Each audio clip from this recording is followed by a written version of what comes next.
In 1932, a book was published by Aldous Huxley called Brave New World. It was required reading for me in high school, and one that I actually found enjoyable. It was one of the first early sci fi works to touch upon the idea of a genetically engineered society. Of course, the science of genes were not understood at the time, so Huxley had people being born in test tubes and modified by the addition of chemicals to cause them to develop in predetermined ways. Even this was quite prescient for its time, but the society he created was purposefully exaggerated in order to make a point about man's over-reliance on science. As the genetic sciences advanced, it opened up all sorts of very plausible future societal changes that could be explored in the literature. New ideas continue to pop up even today. Some films deal with particular abuses or experiments by corporations like The Island, Jurassic Park, and The Sixth Day. But I've never seen a film that deals with the effect of genetic technology on society in general better than Gattaca, 1997, a film that never got the attention it deserved and whose very title was constructed from the genetic alphabet. It's kind of sad today to see so many sci-fi films use some kind of pseudo-scientific concept of DNA to explain away all manner of ridiculous physical transformations and manifestations. Two big offenders that come to mind from TV land are Star Trek TNG and the modern version of The Outer Limits. But Gattaca is one of those few films that uses truly plausible technological advances to illustrate how those advances might change our society. Specifically, if we could instantly read a person's genetic code from zygote to full-grown adult, and from that obtain a wealth of information about them, from future diseases to physical traits and abilities, what would we do with that information? Would it affect the way businesses hire employees? How about university admissions, military recruiting, and dating choices? Naturally, there would be privacy and discrimination issues involved. But in Gattaca, we see a society that has fully accepted this information as no less public than a driver's license. And discrimination laws are not very enforceable. In one of the early scenes, we see a couple consulting with a doctor about having a child. The technology exists that allows the doctor to collect both eggs and sperm samples from mother and father, and then create via test tube a small set of zygotes free from genetic diseases and possessing the most desirable traits. He presents the possible child profiles to the couple and allows them to choose their future child's gender and other traits. Once selected, the chosen embryo would be implanted into the mother's uterus so she could carry the child to term.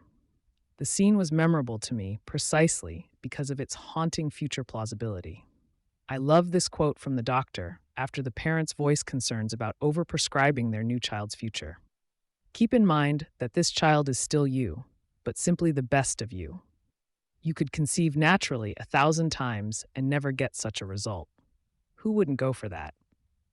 In the film, this form of conception has become the preferred method, although some people are still conceived the old-fashioned way, like our main character Vincent, played by Ethan Hawke, who at birth is determined to have a 99% chance of heart failure by the age of 30. Vincent wants more than anything to be an astronaut, which in this future is a legitimate profession as mission launches to other planets and moons in our solar system happen regularly. But his condition, which can be detected in any blood, urine, hair, or other sample, makes him ineligible. He decides to take on the genetic identity of a perfect specimen of a man named Jerome Morrow, who happens to have broken his back and is now consigned to a wheelchair. There is a black market for such people to sell their body samples so they can continue to make money while giving someone with a less fortunate genetic profile a chance to beat the system. But it means one man goes into hiding for the rest of his life, and the other must put on a lifelong ruse to fool the world into thinking he is really the other person. For Vincent, this means daily rituals of shaving off his own body hair and scraping off the outer layer of his skin, while taking samples of Morrow's hair and skin to leave behind in his comb and keyboard. It means taking hidden packs of urine, complete with catheters, to provide live urine samples from his alter ego, and finger caps with substitute blood underneath to pass the entry doors, which use pinpricks to obtain genetic identity. Fingerprints were abandoned in favor of this more accurate method years ago. The story of how Vincent pulls off his dream, a romantic interest, and a murder case all provide substance. But it is the relationship that develops between Vincent and Jerome that provides the most poignant dramatic thread. The only drawbacks I would name are a complete lack of originality in the musical score and overuse of narration, but these are minor. And be sure to catch Ernest Borgnine in a neat minor role and little tidbits like Jerome's staircase being shaped like a DNA helix.